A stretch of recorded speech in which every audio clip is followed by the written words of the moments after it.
For more information on my programs, please visit masajadi.com. That's MASSAJADY.com.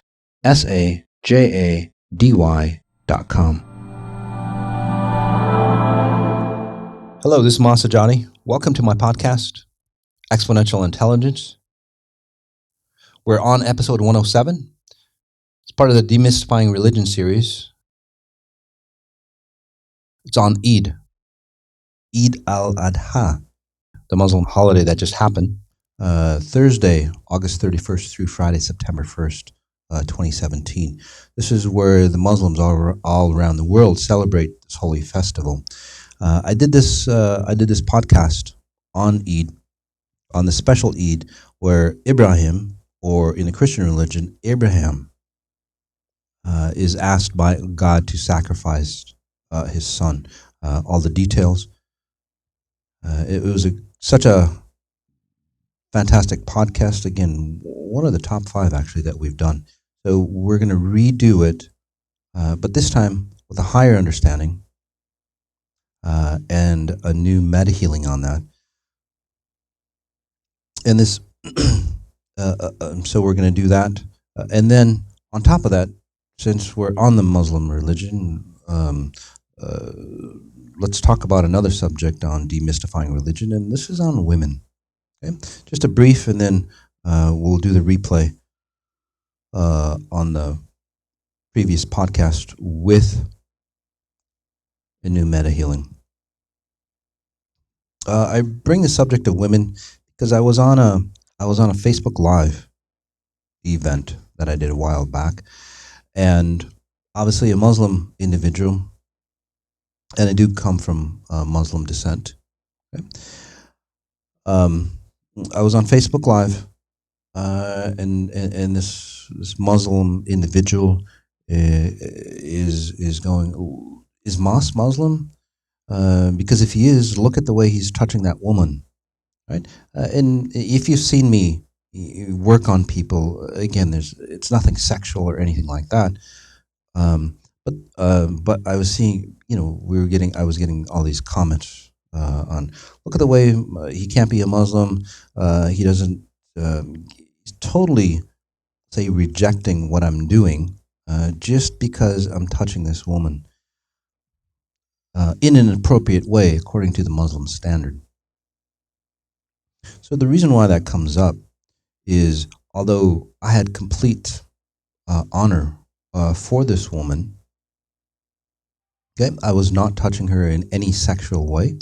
I was touching her around the neck, and in the Muslim standards, or the distorted Muslim standard, that's taboo, right? This is where the chadar comes into place, or the burqa. And by the way, that's going to be another podcast coming up. But let me just clarify, and let me just ask, say, those Muslim, the Muslim culture, or the men and women that practice what they believe in towards women. Okay? One, I'm just going to ask you a few questions. If you think that's a dishonor for women, say the way I was touching this woman, and there's other ways as well. There's men looking at women. That's a dishonor for the woman, right? So in a nutshell, basically what he was commenting is that I'm dishonoring this woman because of the way I was touching her. And in reality, obviously not dishonoring the woman, but actually holding higher standards and helping her ascend higher to a higher knowledge of herself.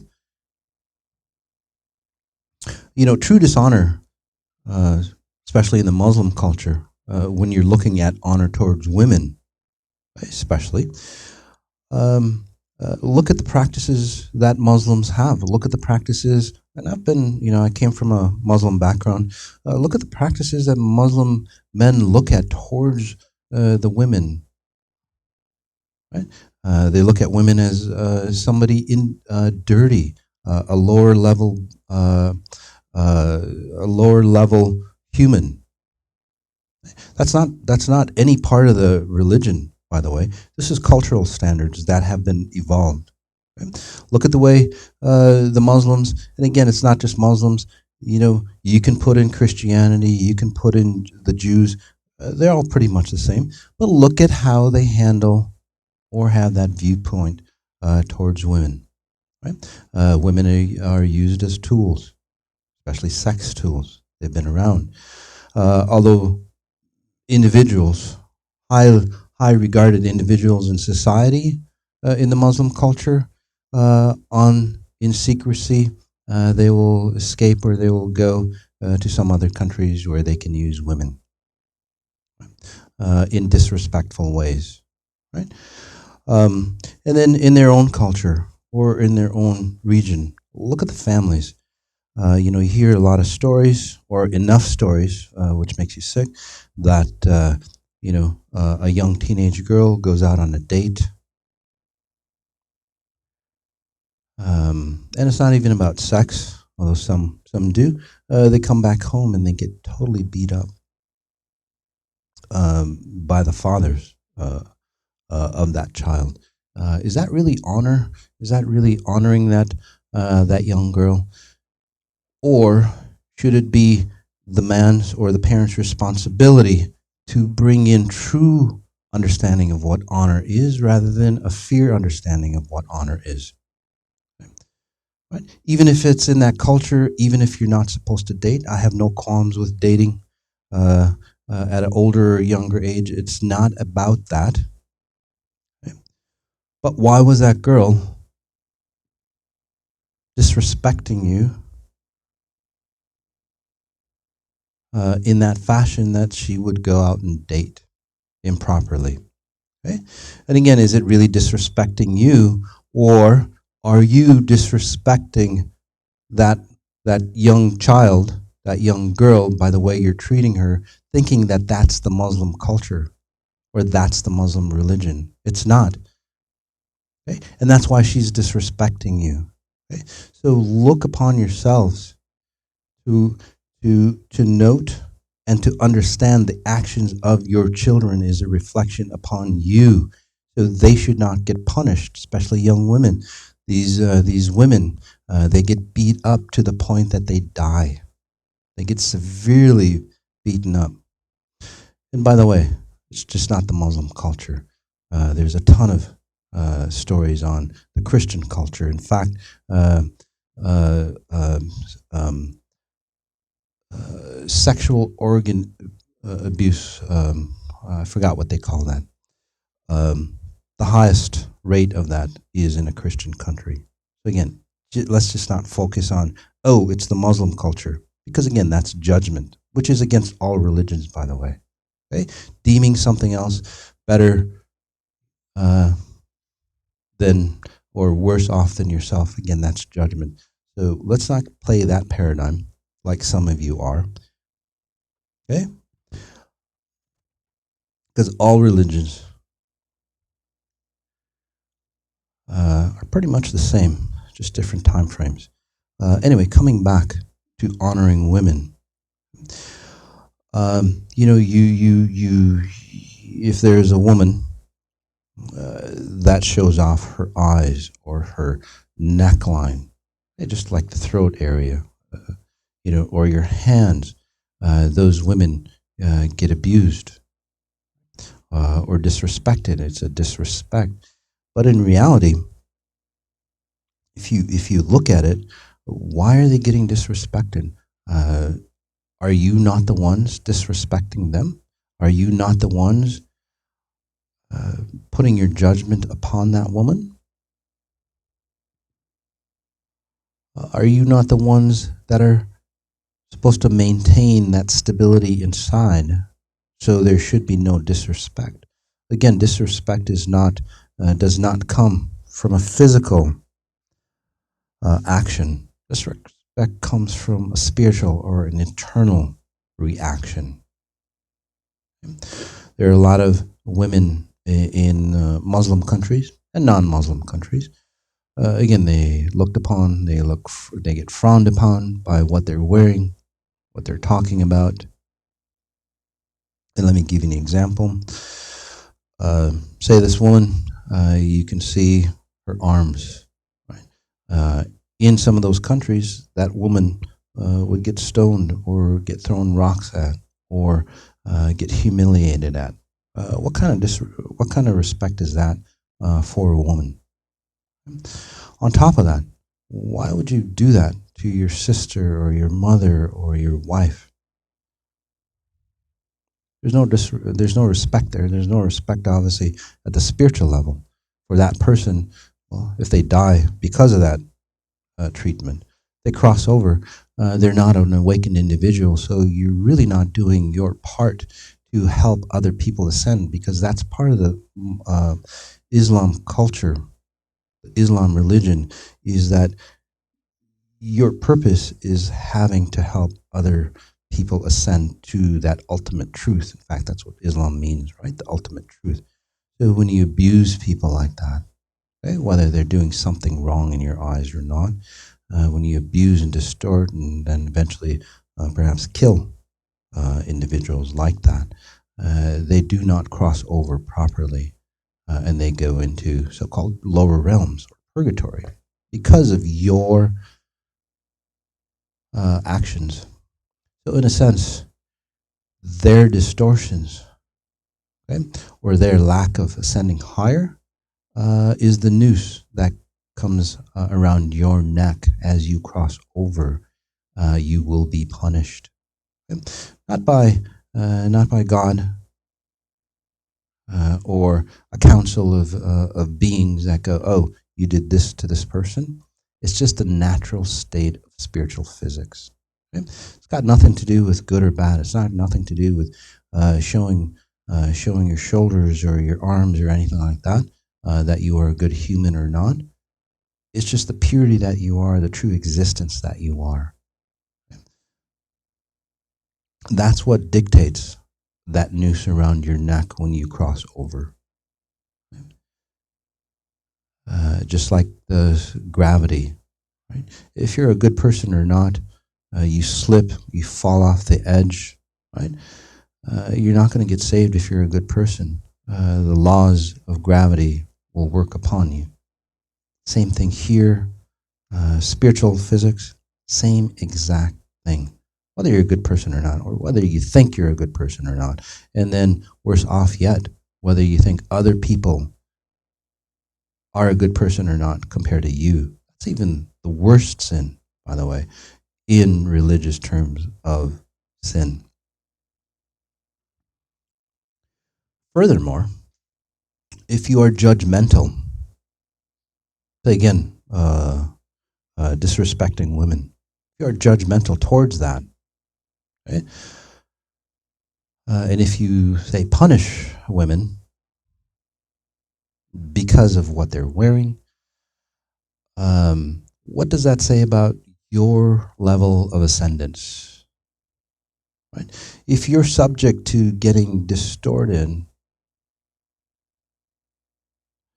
by a woman wearing something, okay, that you might think is objectionable, and it's affecting you, okay, should you not be the one who's punished, whether you're a woman or a man? Because there's a lot of, say, mothers that abuse their daughters for what they wear, what they do, and so on. Right? Again, should you not be punished for what you are thinking about that woman? If you're getting distorted, okay, or aroused by what the woman is wearing in this physical realm, okay, and then abusing that woman because of it, shows the weakness that you are.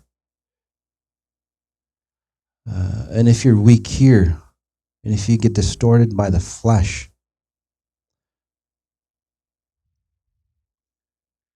if you get seduced by the flesh, what's going to happen to you when you cross over and you're in those other realms?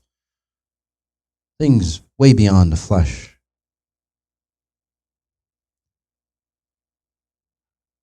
Seduction way beyond any physicalness here in this world will be present for you. Again, if you cannot handle a simple thing like mere flesh, what are you going to be doing on the other side? Again, punishing other people for your weaknesses will not help you. understand God will not help you go to heaven. So that's my rant, guys. And by the way, that is not just the Islam culture, the Islam religion. The Christians did the same thing. Jews did the same thing. Non-religions do the same thing. Countries, right? Other cultures do the same thing to other people. Right? It does not help you. It does not help you in this realm. It does not help you in the other realm.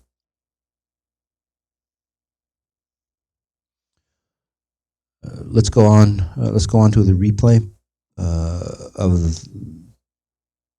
the Eid podcast that I did a while back, and then we'll do this new meta healing. I'm going to read what I wrote on Facebook. September 30th was Eid al-Adha. Hopefully I'm pronouncing that correctly. If I'm not, pardon me. In the Islam religion, I'm sure the story relates to the Christian religion as well because of the two religions' similarities. There's a lot of overlap between the two religions. Here's the background on this holy holiday. Ibrahim, known as Abraham in the Christian and Jewish traditions, was commanded by God to sacrifice his adult son to prove his faith. He obeyed and took Ishmael. I believe there's some questioning if it's Ishmael or his other son, but in this story, we'll use Ishmael, to Mount Moriah. Just as he was to sacrifice his son, an angel stopped him and gave him a ram to sacrifice in place of his son. So again, some people dispute that the son of sacrifice was Isaac. Regardless, these events are remembered and celebrated at Eid al-Adha. So this was my comment that I wrote. I'm sure I'll get demonized for expressing exponential intelligence view on this, but here it is. Whether the actual story happened or not is beside the point. Okay? If it did happen, it was not God that spoke to Abraham. It was the devil, okay? Quote unquote, or the definition of the devil according to religious standards. This clarification is very important because many believe that if they are a good person, only God talks to them. This is not true. In fact, the more ascended you become, the more you get tempted and the stakes become higher. For example, Jesus' temptation in his dark nights come to mind. I talk about this in detail in my podcast, Exponential Intelligence. If you read and understand the three major religions, the primary tenet is that God will never oppress. Is it against free will? To sacrifice another spirit to prove your faith to God is a flagrant betrayal of God's own laws. I do believe that the miracle of saving his son was through the pure connection that Abraham had. So there it is. Again, as we study the stories of religion, and again, there's tons and tons and tons of stories. But why do I think that it was not God, some dark source that, tempts you? Right? For example, Jesus, in his dark nights, he was tempted to jump off this temple. And same story. Again, you get tempted all the time. In fact, in the religious text, it talks about temptation all the time. As you go higher, and this is personal experience myself, as you go higher, like I said, the stakes get higher and higher. You get tempted by darker, stronger forces that are up there to derail you. The point is to master, say, the heavens and to master the physical realm. Okay? Your journey is to stay focused and stay balanced. Okay? And that's why those temptations happen. Just to get it out there, guys, God doesn't really care what happens. Okay? And I know that sounds really cold. Just doesn't care. The reason being, because no matter what happens, no matter what you do, the first law, and again, in any religion, spirituality, God will not oppress. God will not subdue. God gives you free will. Okay? To be at that level, okay, or to honor the laws that I just talked about, he can't care. Okay? But just note that God loves you at such a high level, okay? Way beyond, say, the love that you experience in this physical realm. And again, I'm just talking from experience. I've been at that level. So if you can imagine the love that you feel here, the greatest love that you can feel here, okay? And then multiply it by a few million times, that's the level of trueness. Okay? No matter what you do in God's eyes, still loves you. Right? The worst that can happen, right? Just like I say, a parent, for example, the way I raise my kids, I kind of calculate what's the worst that can happen, and then I let them do whatever they need to do. If it's dangerous, I pull them out. Similar to God, basically, what happens is that, well, they calculate what's the worst that can happen to you. The worst that can happen to you is that, well, you die, right? You leave your physical body, and where do you ascend up to? Right? Back to God. So that's not all that bad. At a spirit level, if you are bound, if you're not awakened, and then many people, again, this is the stories of purgatory, right? Or suicide. By the way, we've done podcasts on that. If you'd like to listen in on those. But what happens if you are bound? You're not completely awakened at spirit level. As the end of time comes, everybody will be awakened again, and then you see the trueness or enlightenment. Again, nothing bad they can happen, or nothing bad enough say can happen to you that God will say leave you, right, and abandon you. Again, a lot of you have that fear through religion and spirituality.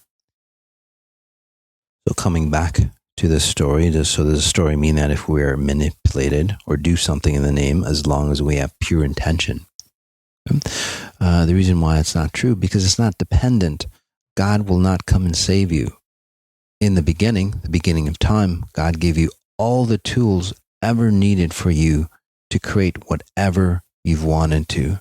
Okay? To stand in your way and protect you, again, that would be against free will. What does say protect you is your belief, or how awakened you are, or how conscious you are in physical form, or how connected you are in physical form to your higher self, which then in turn is connected to pure source, or you want to call it God. I use pure source because pure source has not been, say, distorted, right? There's a lot of, say, beliefs, judgments when you talk about God. A lot of people want to move away from God because they've had bad experiences, right? So again, I use pure source. So pure source and God I'll use interchangeably. As I said, you don't need to prove your faith. God understands completely who you are. God understands your potential. Again, and it's not God's place to judge you. That's another tenet in religion, right? Or through EI, God would never judge. It's not really about having faith in God. It's really about having faith in your own self. Right? A lot of people have faith in God and look at their lives, right? They're good people. They work hard, right? They take care of their kids. They're honest, whatever we think is good. And then look at their lives. Not so complete, right? They're in a lot of pain. They can't meet their bills. Would God ever do that? And then we blame God, right? Or we blame ourselves that, well, we must have done something wrong because God is doing this to us. And again, totally false. Okay?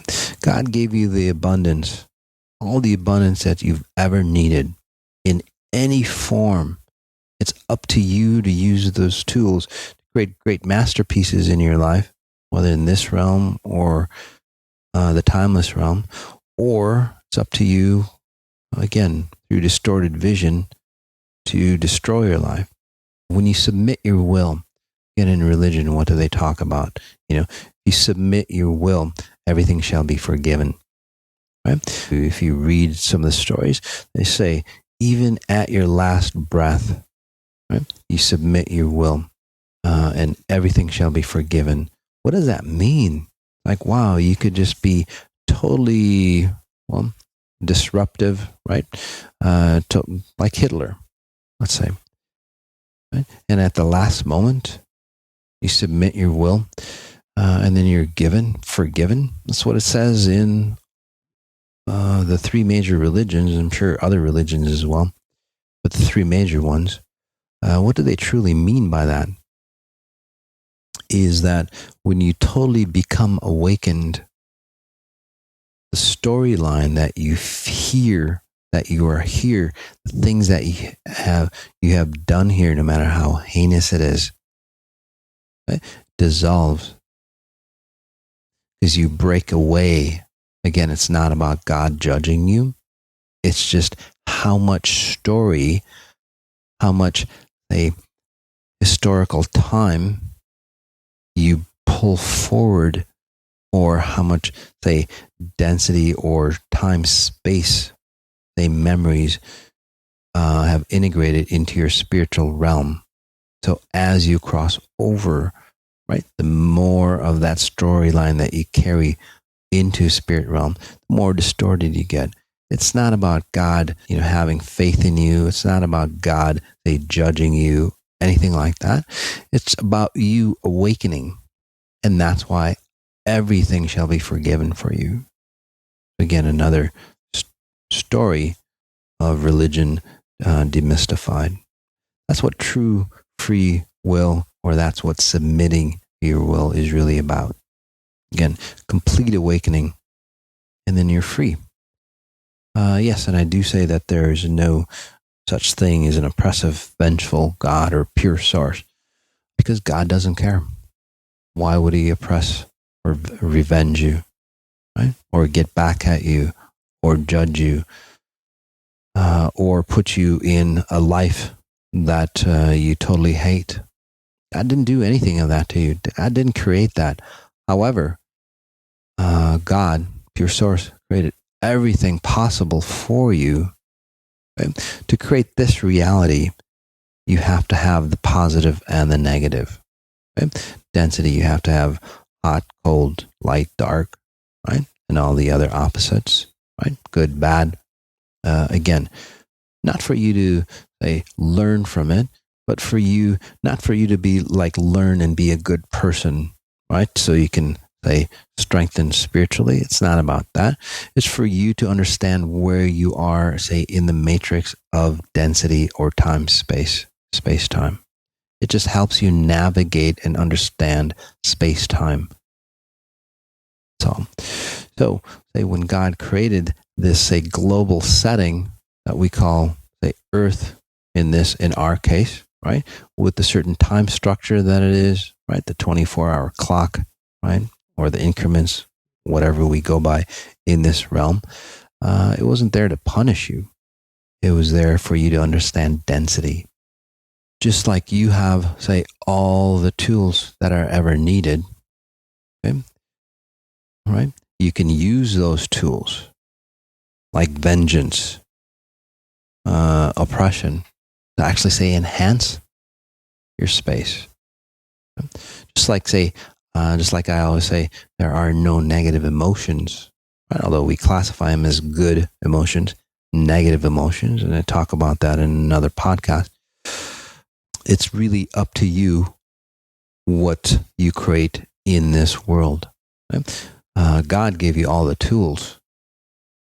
And again, it's really up to you to use those tools to create great masterpieces or destroy your life. Right? You don't pay back God. You don't have to answer to God. You answer to yourself. So in conclusion, again, just note that no matter what happens here, you don't have to have faith. The true faith is having faith in your own self, having confidence in your own self, awakening to your spirit, your higher self. Okay? That connection to God always comes in if you are awakened between you and your spirit. There's hundreds of stories in the Bible, in the Quran, in the Torah, And hopefully, as time goes by, as I come run across these stories, I'll put them on Facebook. If you have any stories that you want me to demystify, again, let me know by emailing me at masei, masei, at masajati.com. Alrighty, let's go ahead and take a nice strong deep breath in. Just noticing where you are, noticing the space around you, noticing your environment, noticing yourself within the environment.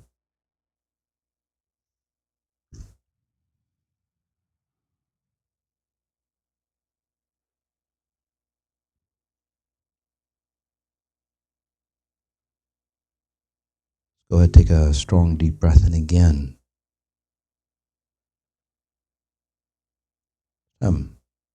Acknowledging the group.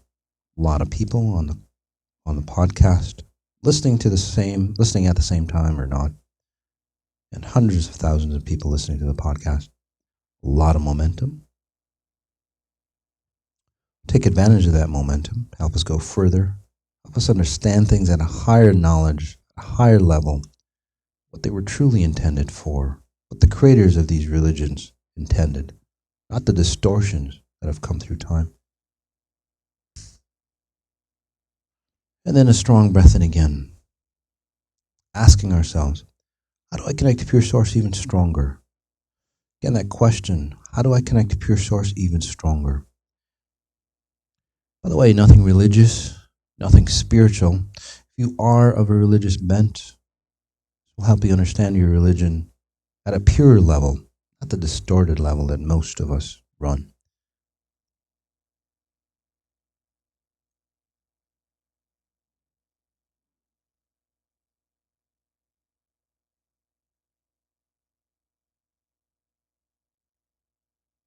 Noticing the breath, noticing your chest. As I bring in the trueness of what Abraham went through, whether you know the story, whether you know about him or not, does not matter. Let's bring in those frequencies of higher self, higher advancement, higher knowledge.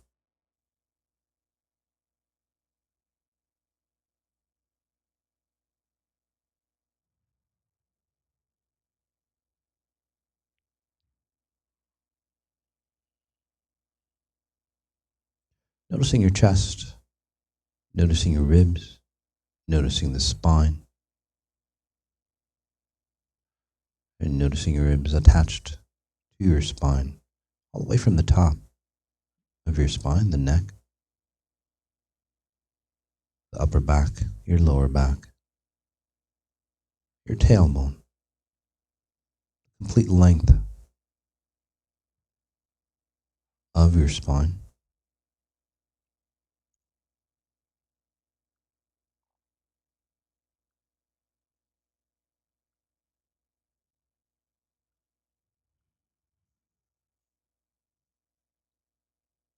All you have to do on the back end or your source code, helping you awaken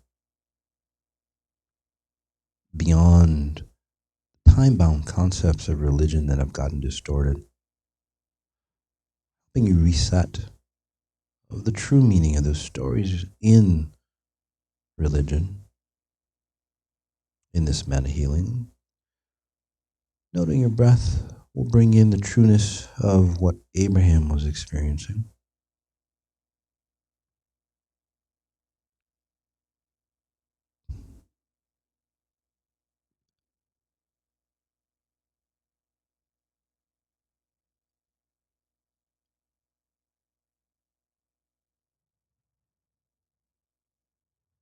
Let's count down from 10 all the way down to 0, disconnecting us from this time moment, helping us go back to his moment of awareness, of awakening, noting your breath. 10, 9, 8, 7, We slow down time as we disconnect from time. 6,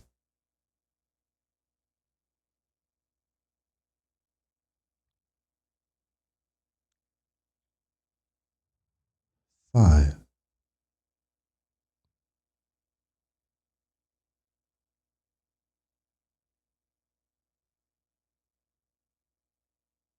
4,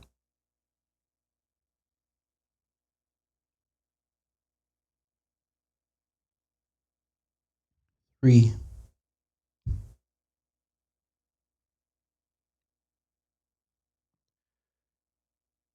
2,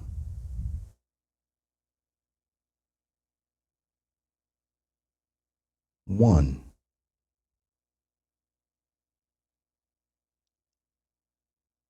0. All you have to do is notice your spine from top all the way down to your tailbone. To help you bring in that trueness of what Abraham was sensing or feeling or experiencing. Most of you might feel it right away. Some of you might feel it later on. Some of you might not. Depending on how clear you are, we'll just give it a try. Noting with every breath, with every exhale, getting closer, closer, and closer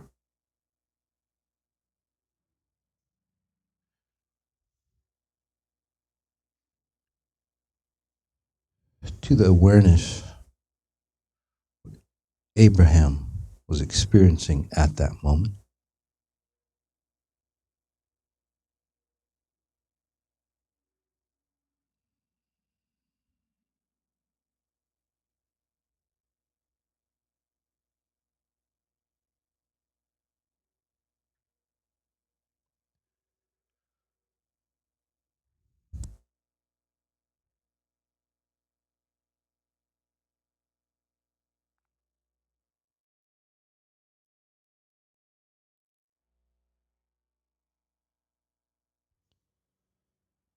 Strong breath in.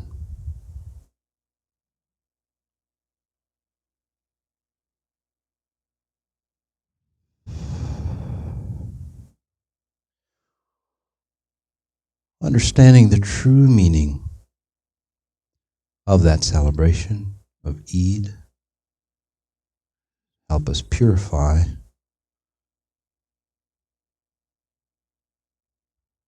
where we can ascend higher.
Clear breath in, noting your true objective.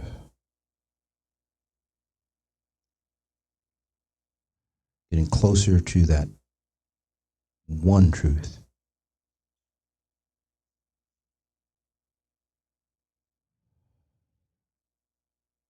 The one truth that all of Islam and all of humanity aspire to.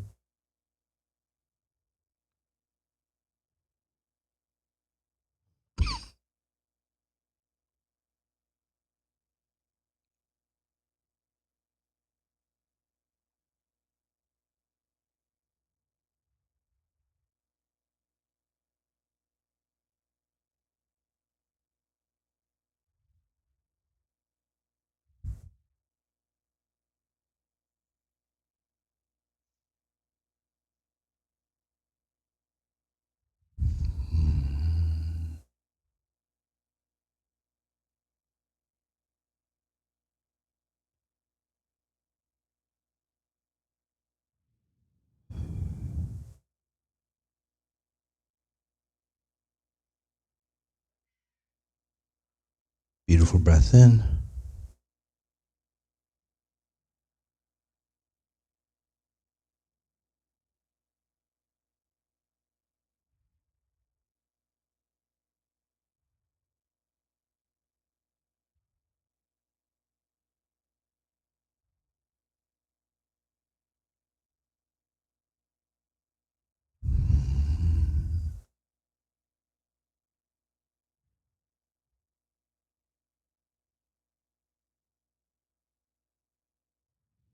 I'm going to go ahead and leave you in this space for as long as you wish. As long as you stay in this space, connected to that mastermind. Hundreds of thousands of other people acknowledging and wanting the same thing, that desire for purity, abundance in this life and the hereafter. Creates a lot of momentum. So as long as you stay in this space, you'll be bathed in that frequency.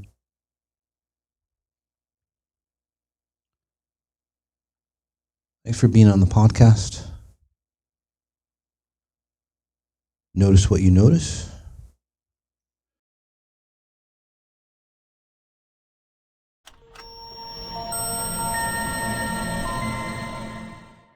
For more information on my programs, please visit massajadi.com. That's MASSAJADY.com. Or join us on Facebook for more information. We do a lot of Facebook Live.